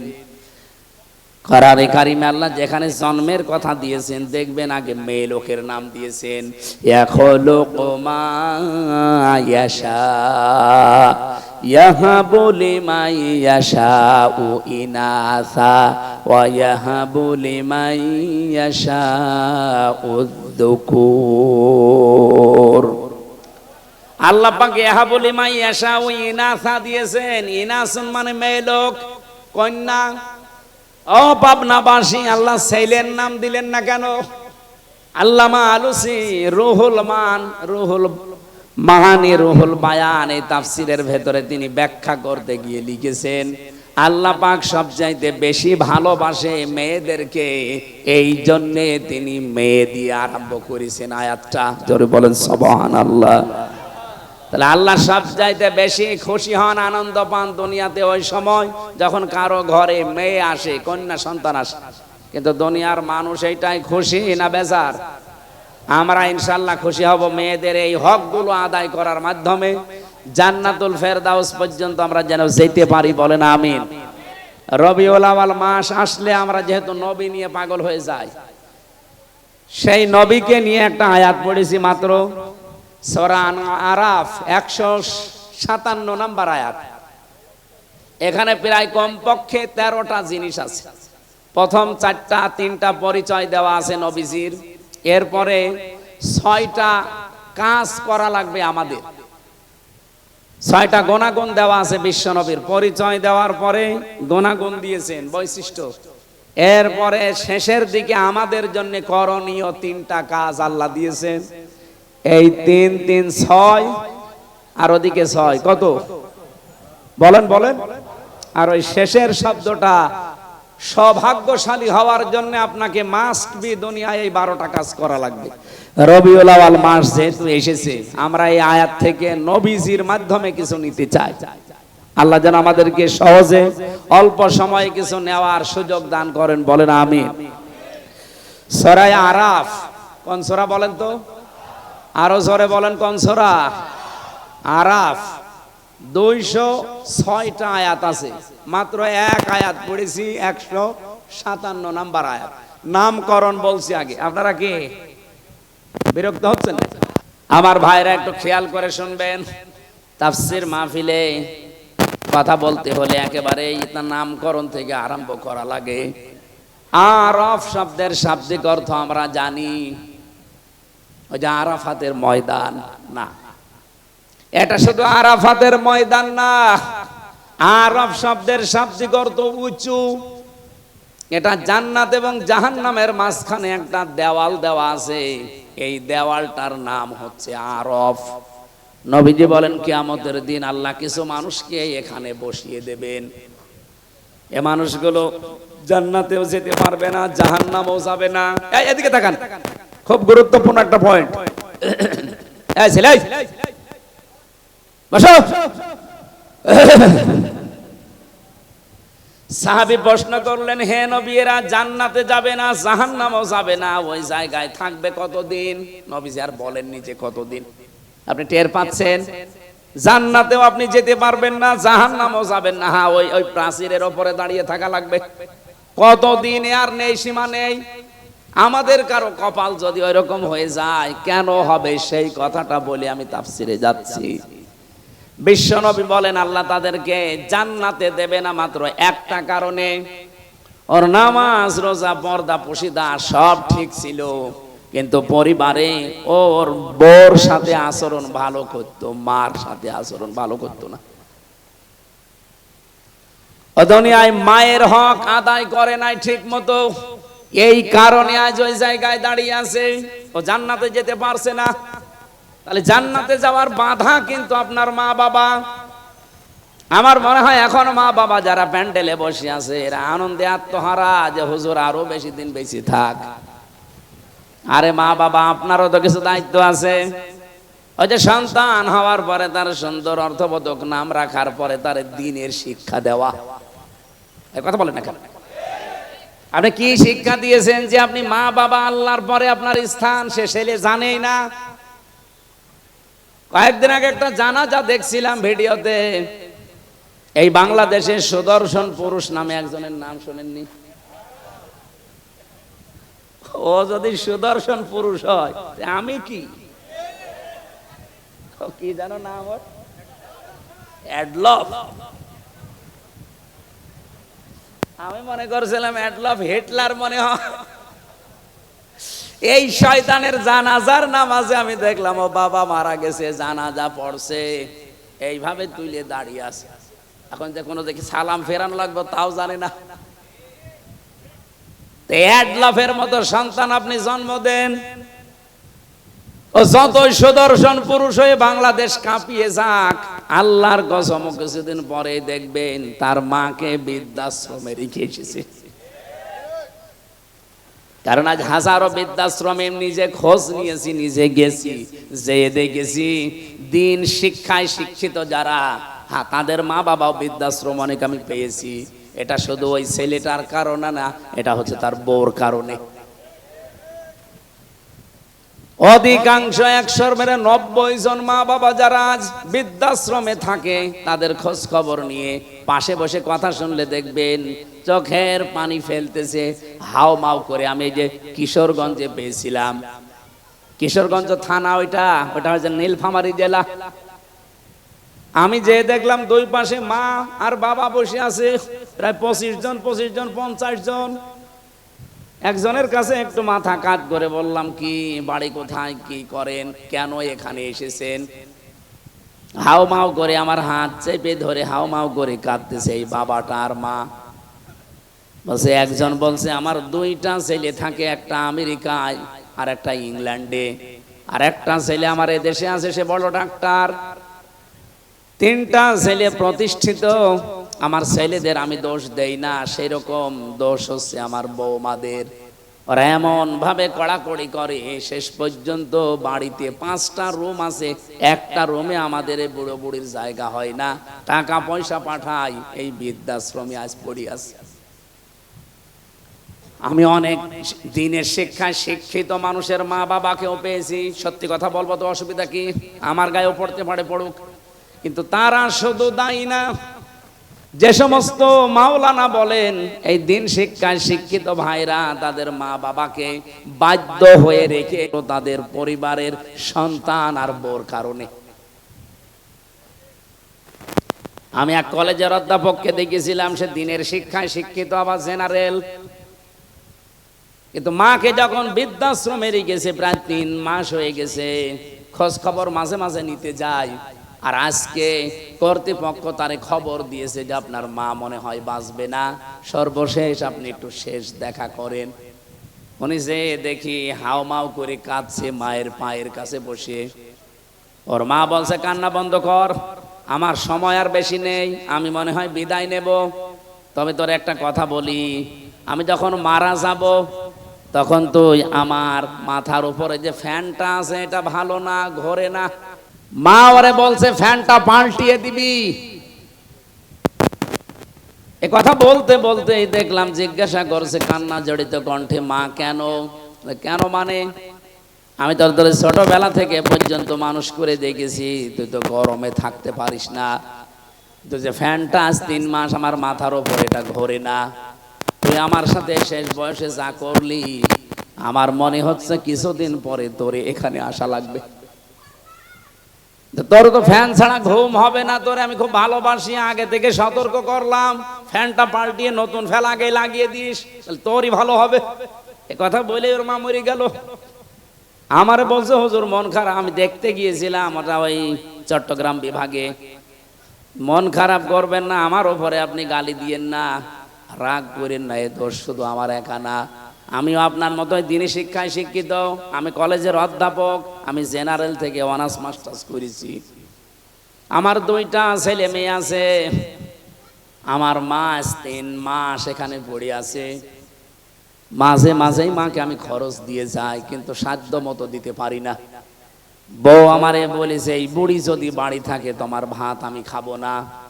আমি তো বউকে তালাকও দিতে পারলাম না ওই বাচ্চা দুটোর মুখের দিকে তাকিয়ে। শেষ পর্যন্ত মাকেই রেখে গিয়েছিলাম। আজকে মা আমার চিরদিনের মতো চলে গেল। আমার বাবা সেই ছোট্টবেলায় মারা গেছে, বহু কষ্ট করে এ পর্যন্ত আমি পৌঁছিয়েছিলাম। খুব অবস্থান ভালো না আমার, যাই আছে আমি চলতে পারতাম, কিন্তু আজকে আমি এমন একজনকে হারালাম যে দুনিয়ায় আমার নাম ধরে ডাকবে সেরকম মানুষ এখন আর নেই। বলেন তো, জেনারেল শিক্ষা বলেন আর ধর্মীয় শিক্ষা বলেন, মা বাবাকে বৃদ্ধাশ্রমে রেখে আসার পেছনে আমি যতটুকু দেখছি, আমি তো একেবারে কম ঘুরি না, যতটুকুই দেখছি সবচাইতে বেশি ভূমিকা পালন করে বাড়ির বউগুলো। 100টার প্রায় 98টা পরিবারে আজ বউ শাশুড়ির মিল নেই। ছোটখাটো জিনিস নিয়ে তাদের মনের দূরত্ব, শরীরের দূরত্ব এত বেশি, শেষ পর্যন্ত স্বামী যারা আমরা আছি আমরা মানসিক রোগী হয়ে যাই। বউর দিকে একটু ভালোবাসা দেখালে আমার নাম পড়ে যায়, আমি বউ পাগল। মা বাবার কথা শুনতে গেলে ওদিকে শ্বশুর শাশুড়ির মন তো পাওয়াই যায় না, বউ বলে ফেলে তোমার বিয়ে করার দরকার কি। আমি কি বেশি বললাম? হ্যাঁ, এটা বাংলাদেশে নেই, এই দুই চাপা কলে পড়ে হাজার হাজার স্বামী, আজ আমরা মানসিক রোগী, কিছু বলতেও পারি না, সইতেও পারি না। এ ঝামেলায় আছেন কারা? হাত তোলেন দেখি, তোলেন।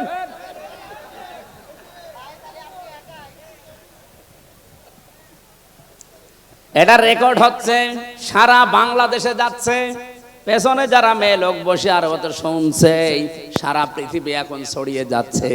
হাতে পায়ে ধরে মাদেরকে বলছি, বিশেষ করে বউদেরকে বলছি, আল্লাহর কসম আপনি জান্নাতে যেতে পারবেন না যতক্ষণ শ্বশুর শাশুড়িকে নিজের মা বাবার মতো মনে না করবেন। আরে নিজের মা বাবাও তো আপনার কাছে থাকলে জীবনও আপনি এরকম ঝাড়ি দিতে পারবেন, এরকম মন খারাপ করতে পারবেন। 24 বছর, 25 বছর, 28, 30 বছর পর্যন্ত হামজার পেছনে এই মেয়ে লোকটা শ্রম দিয়েছে নিঃস্বার্থ ভাবে। এই পুরুষ লোকটা রোদে পুড়ে পুড়ে পিঠের চামড়া কালো বানিয়ে ফেলেছে এই হামজার জন্য। আর আপনি 3 কথায় এসে 3 দিনে আপনি পাল্টিয়ে গেলেন। আপনি নিজের শুধু ক্ষতি করছেন না, এই স্বামীর মন থেকে তো উঠে যাচ্ছেনই। আপনি দেখবেন স্বামীরা সবচাইতে জড়ানো জিনিসকে বেশি ভালোবাসে। আরে পৃথিবীতে সবচাইতে বেশি আমরা পুরুষ যারা আছি, আল্লাহর কসম আমি কোরআন হাতে নিয়ে বলতে পারি, আল্লাহ রাসূলের পরে আমি সবচাইতে বেশি ভালোবাসি আমার মা আর বাবাকে। আর এই মা বাবার সাথে যে জিনিসে জড়িয়ে থাকে তাকেও বেশি ভালোবাসি। এই জন্য যদি স্বামীর মন পেতে চান, আপনি স্বামীর মা বাবার সাথে কন্যার মতো জড়িয়ে যাবেন, তাহলে এমনি আপনাকে মন থেকে ভালোবাসবে। কথা বলেন ঠিক কি না? আরো জোরে বলেন।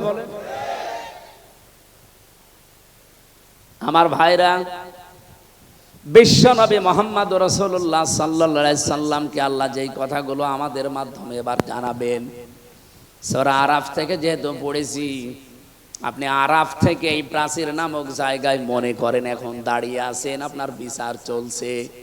আপনাকে আল্লাহ জান্নাতে দিচ্ছে না শুধুমাত্র মায়ের কারণে, বাবার হক আদায় না করার কারণে। সাহাবী প্রশ্ন করলেন, হে নবী, আমার মা বাবার কারণে না আমি জান্নাত যেতে পারলাম না, জাহান্নামে আল্লাহ দিচ্ছে না কোন কারণে? বসেন বসেন, একটু একটু, এইটাই আমার মূল বিষয়, নাই তো আমি পয়েন্ট পর্যন্ত আসতাম না। এদিকে তাকান। সাহাবী প্রশ্ন করার সঙ্গে সঙ্গে নবীজি বললেন তাকে আল্লাহ জান্নাতে দিচ্ছে না মা বাবার কারণে, আর জাহান্নামে দিচ্ছে না, লোকটা আর যাই করুক দুনিয়ায় দিন কায়েমের জন্য চেষ্টা করত। তাহলে দিন কায়েম করা এটা কিন্তু ফরজ, এটা নফল কাজ না। যত ফরজ আছে দুনিয়ায়, এই জমিনে আল্লাহর দিন কায়েম করা, নামাজ, রোজা, হজ, যাকাত, দান, সাদকা এর চাইতেও বড় ফরজ। কারণ দিন কায়েম না থাকলে আপনি নামাজের হক আদায় করে নামাজ পড়তে পারবেন না। দিন কায়েম না থাকলে আপনি যাকাত ভিত্তিক অর্থনীতি পাবেন না। দিন কায়েম না থাকলে আপনি পর্দাশীল মহিলা খুঁজে পাবেন না। এখানে কোরআনে কারিমে আমি যতটুকু স্টাডি করে দেখলাম, আমি তো সে ছোটবেলা থেকে এর সাথে লেগে আছি, আমার এই মাথার ভেতরে কোরআনের যতটুকু জ্ঞান আছে আমি দেখেছি সব ফরজের বড় ফরজ আল্লাহর জমিনে দিন কায়েম করা। আদম নবী থেকে আমাদের নবী পর্যন্ত কত লক্ষ নবী হতে পারে বলেন? আমি অন্তত ছোট জীবনে যত নবীর জীবনী পড়েছি, শুধু 2 জন নবীর জীবনী বাদ দিয়ে প্রত্যেকটা নবীর জীবনের শেষে পেয়েছি আন আকিমুদ্দিন, দিন কায়েম করো।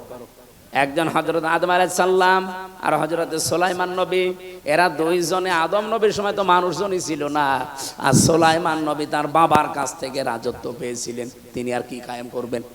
আর বাকি যত নবীর জীবনী পড়লাম, প্রতিটি নবীর জীবনের মিশন এবং ভিশন ছিল যে দিন কায়েম করা লাগবে।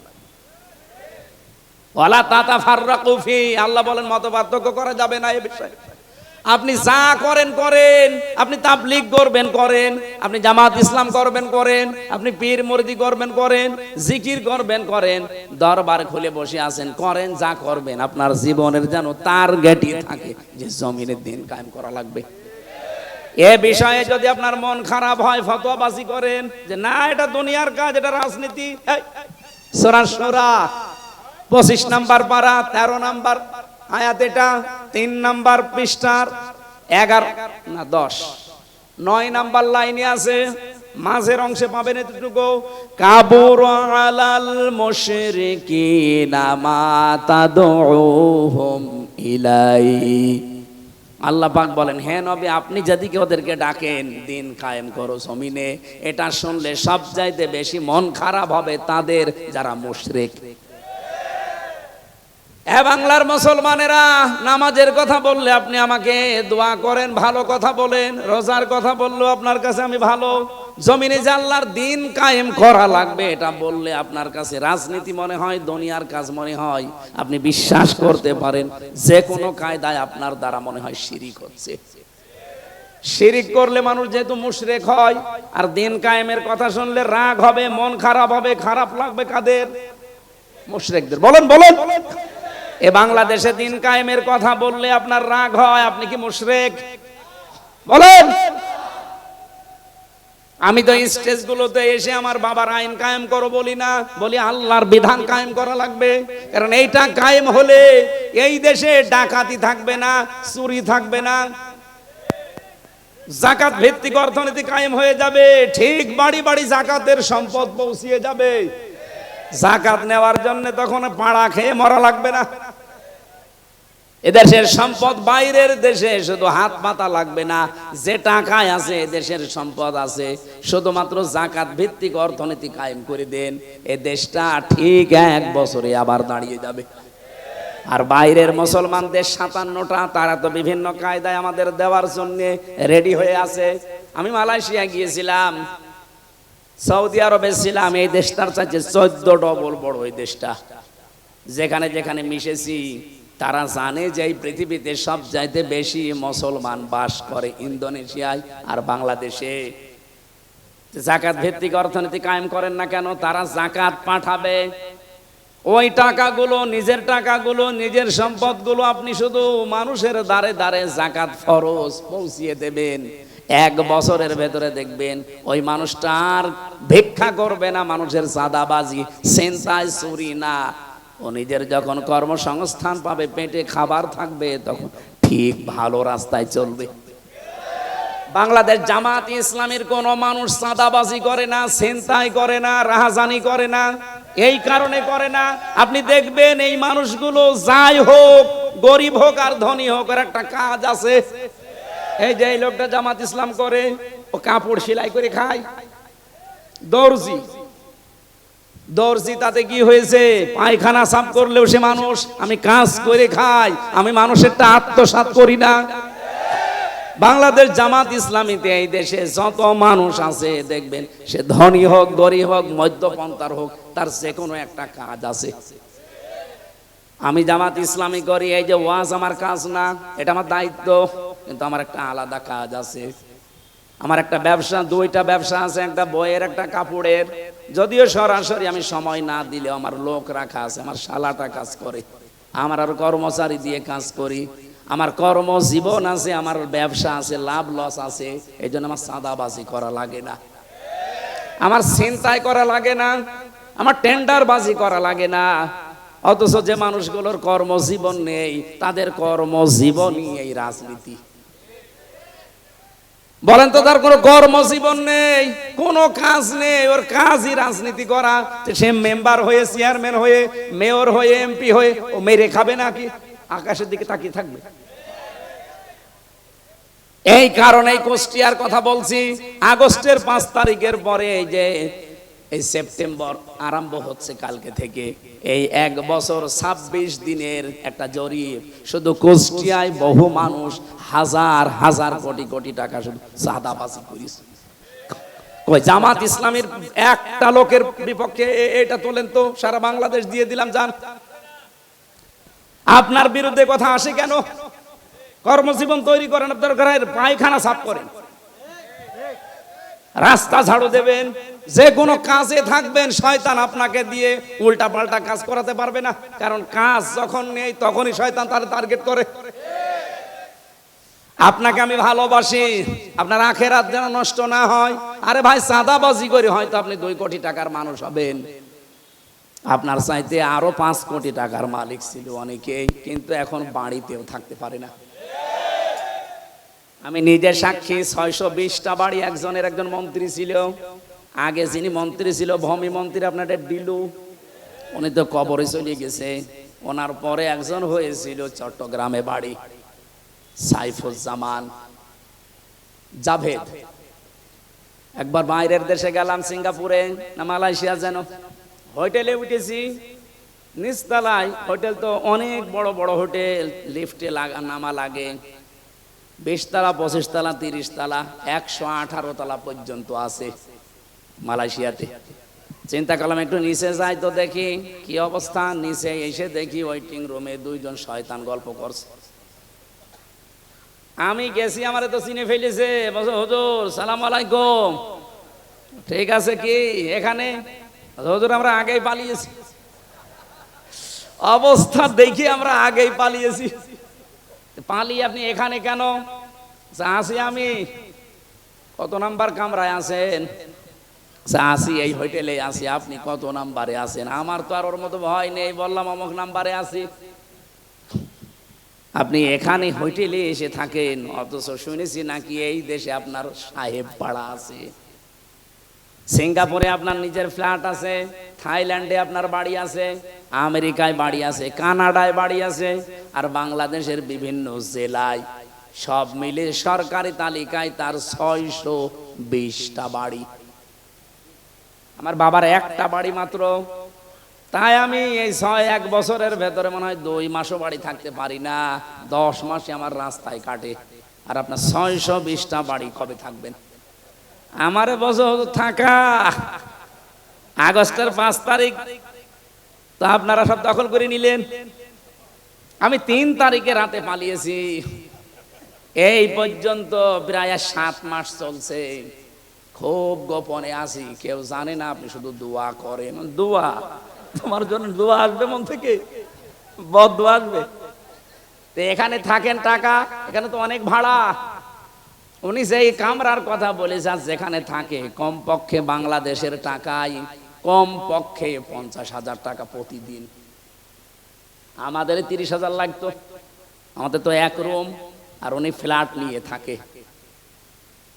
50,000 টাকা প্রতিদিন ভাড়ায় 7 মাস চলতেছে একাধারে। অথচ নিজের বাড়ি তালা লাগানো, যে সাহেব পাড়া আছে তালা লাগানো। ওখানে থাকেন না? থাকবো।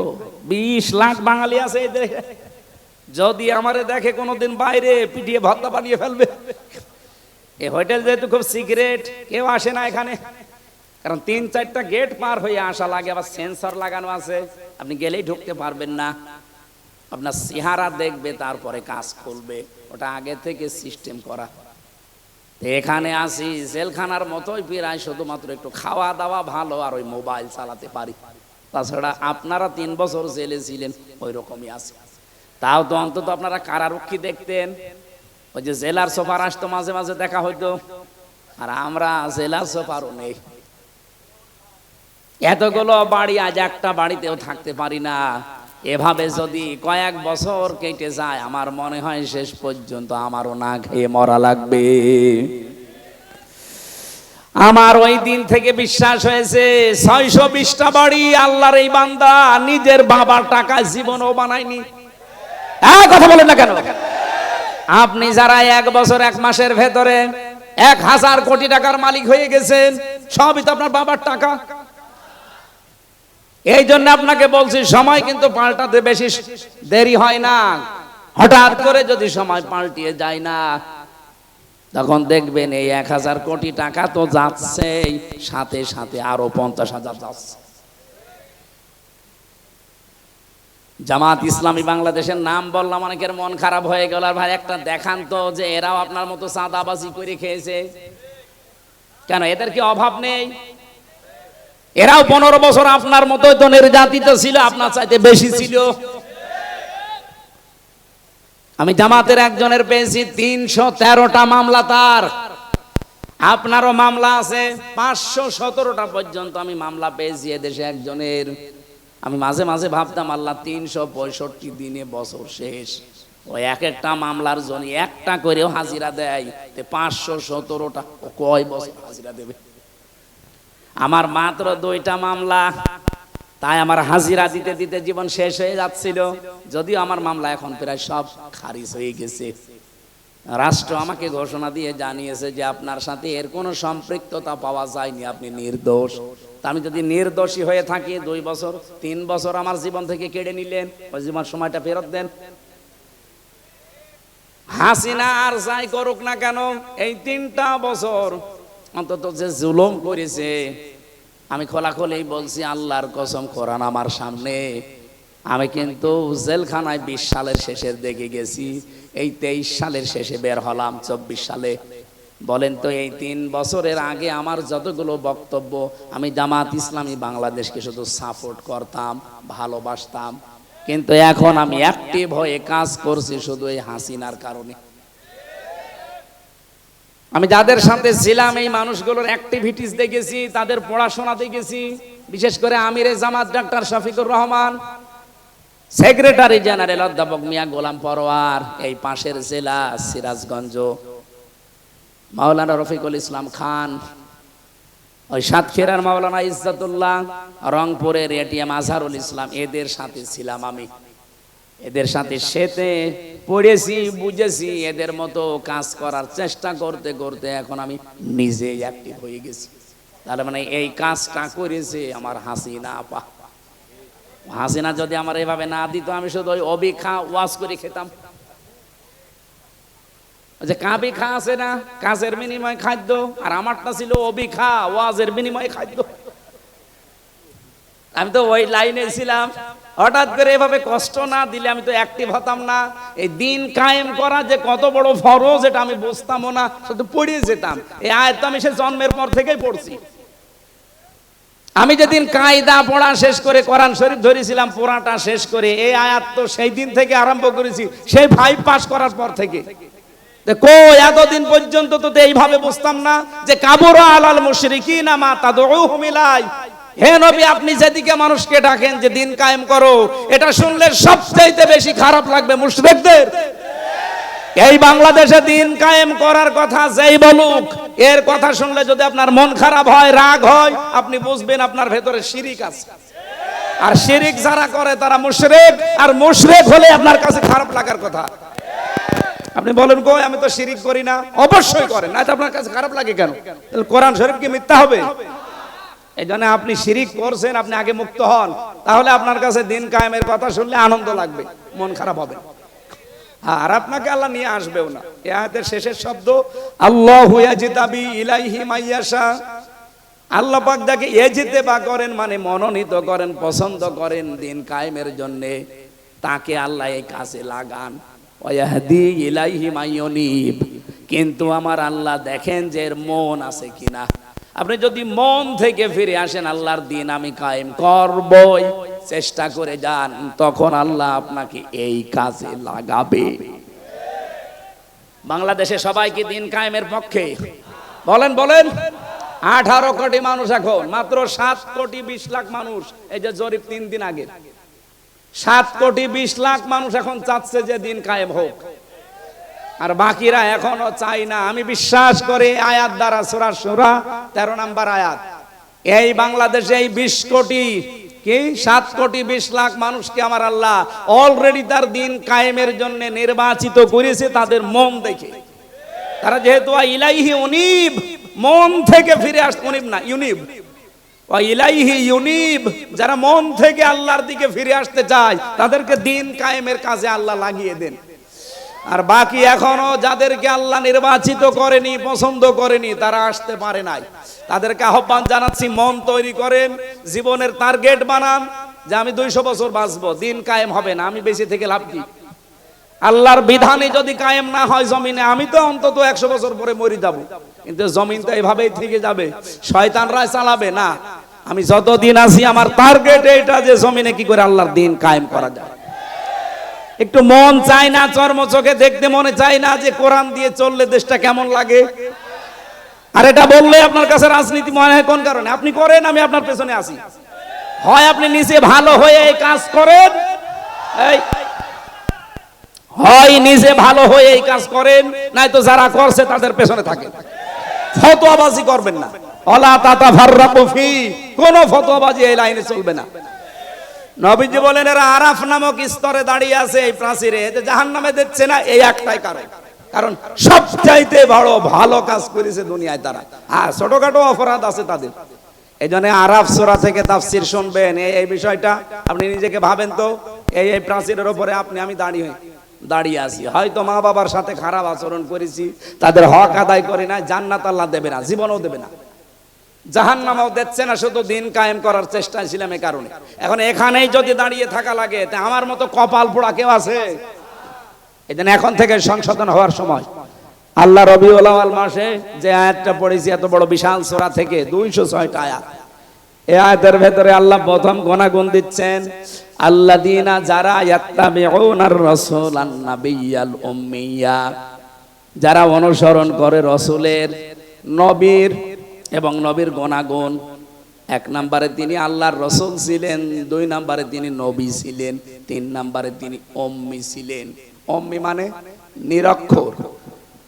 এভাবে আমাদের মতো তিনি লিখে পড়ে এভাবে পাশ করেননি, কিন্তু এই পৃথিবীতে সবচাইতে জ্ঞানী মানুষ বলা হয় সব দিক থেকে মুহাম্মাদুর রাসূলুল্লাহকে। এই জন্য নবীজি নিজে মাঝে মাঝে বলতেন, ইন্নামা বুইস্তু মুআল্লিমান, অবশ্যই আমার আল্লাহ এই পৃথিবীতে আমাকে পাঠিয়েছে শিক্ষক করে। কি করে বলেন বলেন? এই যে ইন্না মা দেওয়া আছে, একটু ভালো করে শোনেন। ইন্নার পরে যদি মা আসে কোনো জায়গায়, কোরআনে হোক হাদিসে হোক, আপনি আরবি গ্রামারের নিয়ম হচ্ছে ইন্নার পরে মা যোগ হলে অর্থ দাঁড়ায় একমাত্র, কেবলমাত্র, শুধুমাত্র। বুইস্তু আমাকে পাঠানো হয়েছে মুআল্লিম, শিক্ষক হিসাবে। বিশ্বনবী এই পৃথিবীতে শিক্ষক ছিলেন, অথচ তিনি বলেন আমি নিরক্ষর, অক্ষরই চিনি না, লেখাপড়া জানি না। বিষয়টা কেমন হয়ে গেল? এই পৃথিবীতে যার কাছে যে শেখে সে হচ্ছে শিক্ষক, আর যে শেখে সে ছাত্র। যেহেতু সারা জীবন শিক্ষককে দেখলে ছাত্র সম্মান দিতে বাধ্য। বলেন বলেন? তাহলে নবীজি যদি দুনিয়ায় কারো কাছে শেখে, তাহলে তো তার ছাত্র হয়ে যাবে, তার এবার সম্মান করে কথা বলা লাগবে। এজন্য নবীজির রওজায় লেখা আছে ওই সূরা হুজুরাতের আয়াতটা, লা তুকদ্দিমু বাইনা ইয়াদাইল্লাহি ওয়া রাসূলা লা তারফাউ আসওয়াতাকুম ফাওকা সাউতিন নাবিয়্যি ইলা আখিরি আয়াত। তোমাদের আওয়াজ যেন রাসূলের আওয়াজের উপরে না ওঠে, তোমাদের কদম যেন রাসূলের কদমের সামনে চলে না যায়। বিশ্বনবী মুহাম্মদুর রাসূলুল্লাহ কাউকে সম্মান দেবে শিক্ষক হিসাবে, এটা মানায় না নবীজির জন্য। আমার আল্লাহ এই জন্য নিজে সরাসরি শিক্ষক হয়ে জিবরাইলের মাধ্যমে নবীজিকে শিখিয়েছেন। জোরে বলেন সুবহানাল্লাহ। তাহলে নবীজি যে উম্মি ছিলেন, নবীজি যে উম্মি ছিলেন, এটা তার দর্শনীয় না, এটা তার একটা মর্যাদার প্রতীক, যে লেখাপড়া দুনিয়ার মানুষের কাছে না করেও তিনি মহান শিক্ষক। আল্লাহ রাব্বুল আলামিন এবার জানিয়েছেন, আল্লাযী ইয়াজিদুনাহু মাকতুবান ইনদাহুম ফিত তাওরাতি ওয়াল ইনজিল।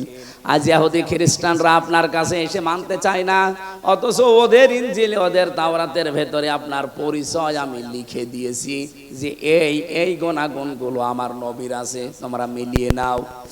যতগুলো গুণাগুণ আল্লাহর নবীকে আল্লাহ দিয়েছিলেন, তার ভেতরে 1 নম্বরে ইয়ামুরুহুম বিল মারুফ, তিনি ভালো কাজ বা পরিচিত কাজের আদেশ দিতেন। ওয়ায়ানহাহুম আনিল মুনকার, অন্যায় কাজগুলো তিনি বাধা দিয়ে বন্ধ করে দিতেন।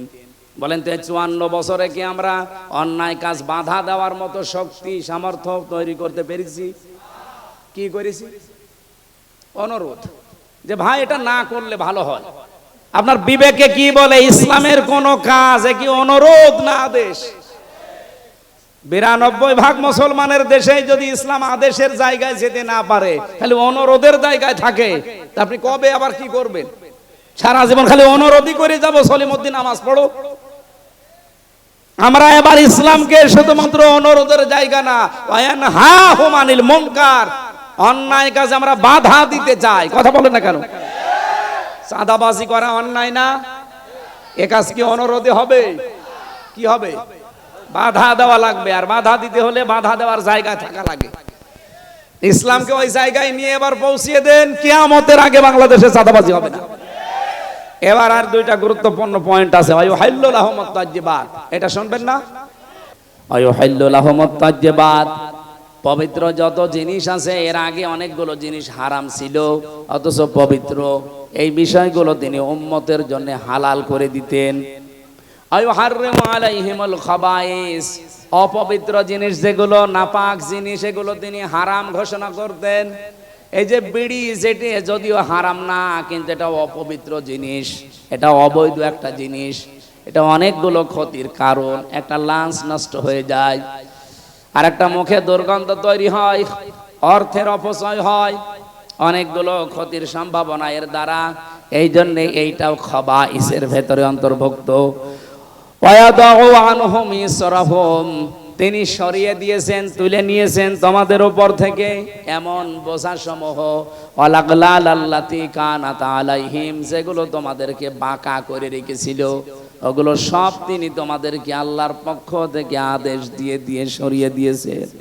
ফাল্লাযীনা, সুতরাং এখন তোমাদের উচিত হবে আমানু বিহি, তার উপরে বিশ্বাস করা, ওয়াজ্জারুহু ওয়া নাসারুহু, এই মানুষটা এখন আর নেই কিন্তু তার অনুসারীরা আছে, আলেমরা।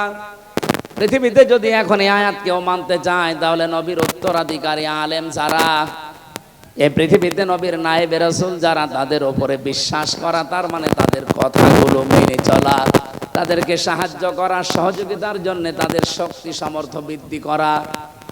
এরপরে আল্লাহ দিয়েছেন ওয়াত্তাবাউ, অনুসরণ করা, আন-নূরাল্লাযী উনজিলা মাআহু, তারা যে নূর নিয়ে এসেছে সেই নূর, তার মানে কোরআনে কারীম।